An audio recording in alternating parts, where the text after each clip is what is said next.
Hi everyone and welcome back to Maverick Tarot with Monica.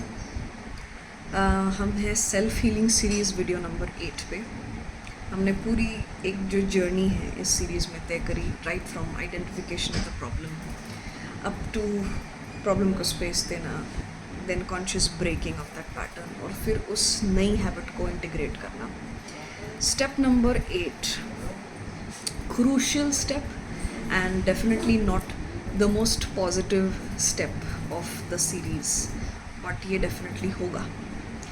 Step number 8 है, एक final test आता है जब आप कोई नई हैबिट इंटीग्रेट करते हो, जब आप कोई नया थॉट प्रोसेस इंटीग्रेट करते हो, तो there is a phase where you tell yourself कि that change has been made, कि मैं वो कर रही हूँ जो रिक्वायर्ड है करने के लिए, but for that to really be inside you एक टेस्ट आएगा।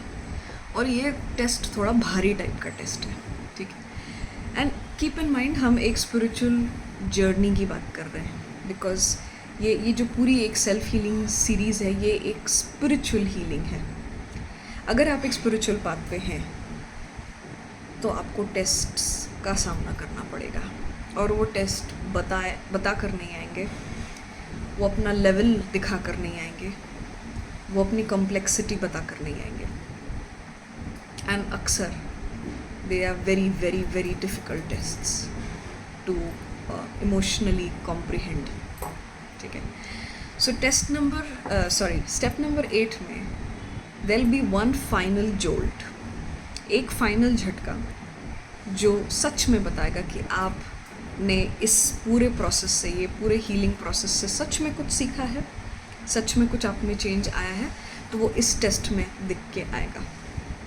अगर वाकई में चेंज हुआ है, अगर आपके इनर लेवल पे जो बोलते हैं ना कि if the change is really deep inside you, आप एक डिफरेंट तरीके से इस टेस्ट में भी रिस्पॉन्ड करेंगे, and that will actually lead to you the step number 9, which is the ultimate victory, the ultimate healing of that particular aspect. So step number 8, and also 8 is the number which stands for Saturn, it also stands for justice, it also stands for fairness. So ये एक number wise भी ये step ऐसा है कि ये आपको मजबूत करने के लिए आएगा, ये आपको आपकी खुद की सच्चाई दिखाने के लिए आएगा। और अगर इस टेस्ट में आप फेल होते हैं तो समझ लीजिए कि there is more work to be done. आप जो खुद को समझा रहे हैं, हो सकता है आपने ये सोच लिया कि नहीं, मैंने एक पर्टिकुलर बिलीफ सिस्टम सेट कर लिया है, अब मैं चेंज हो गई हूँ, अब उस एस्पेक्ट में आई थिंक कि मुझे ट्रिगर नहीं किया जा सकता XYZ। बट अगर ये पर्टिकुलर टेस्ट आके आपको ट्रिगर कर जाता है, इसका मतलब उतनी लेवल की हीलिंग नहीं हुई है from a thought process, from an emotional standpoint. तो there's more work to be done. तो पास होते हैं तो आप जाएंगे सीधा स्टेप नंबर 9 पे, which is ultimately a victorious step कि okay, congrats, this particular part is now all set to be healed forever. But अगर आप ये फेल करते हैं तो आपको साइकिल रिपीट करना है right from step number 1.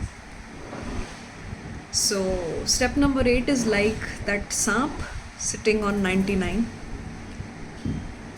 If you cross it, you are really victorious, but if you don't, आप सीधा आ जाओगे last row में.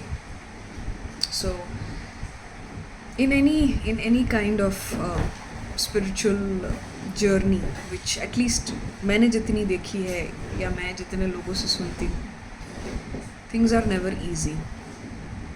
और वो ईजी इसलिए नहीं है कि आपको किसी तरह का पनिशमेंट मिल रहा है। जितना मेरा एनालिसिस बोलता है, it is because you are a good person and you need to become tough in certain areas. तो आपकी टफनेस कैसे बनेगी? जब तक कि आपको सिचुएशन में डाला नहीं जाएगा, जब तक कि आपको वो पेन के थ्रू नहीं गुजारा जाएगा, तो आप टफ कैसे बनोगे? सो बहुत लोग बोलते हैं ना, why do bad things happen with good people? It is because they are really good and they need to become a bad ass. So उनको वो चीज़ बनाने के लिए ही उस तरह की अपोजिंग सिचुएशंस आते हैं, ताकि वो उस चीज़ को रिकग्नाइज़ करे. वो अपने अंदर की अच्छाई तो ठीक है, रखिए, अपने पास रखिए, but there is a way to deal with the world and you have to incorporate that, otherwise anyone will come and trample over your feelings and emotions. तो ये जो पर्टिकुलर ट्रांसफॉर्मेशन होता है ना, कि डिप्लोमेटिक लॉजिक और heart का combination, जब ये दोनों साथ में चलते हैं तो कॉम्बिनेशन बहुत डेडली हो जाता है. So this step is important. This step is not very pleasant. This step will take you by surprise. You will not be prepared for this, and इस स्टेप के रिजल्ट से आपकी आगे की हीलिंग में आप एक बोल सकते हैं एक माइलस्टोन है कि आपको खुद ही पता चल जाएगा कि मैं सच में जो मैं अपने आप को बोलती हूँ वो मैं हूँ कि नहीं. सो ये एक बहुत बड़ा लिटमस टेस्ट है, step number 8. So this is, you know, we are on the second last step of the self healing series. Although आपको पता चल ही गया होगा कि स्टेप नंबर 9 किस डायरेक्शन में जा रहा है, but I will make that last video very soon. And I hope that आप थोड़ा सा टाइम देंगे, इस पूरी सीरीज़ को स्टार्ट से लेके एंड तक सुनेंगे. It will all start making sense. It will all connect the dots when you hear it together. ठीक है? So take care and thank you and see you soon.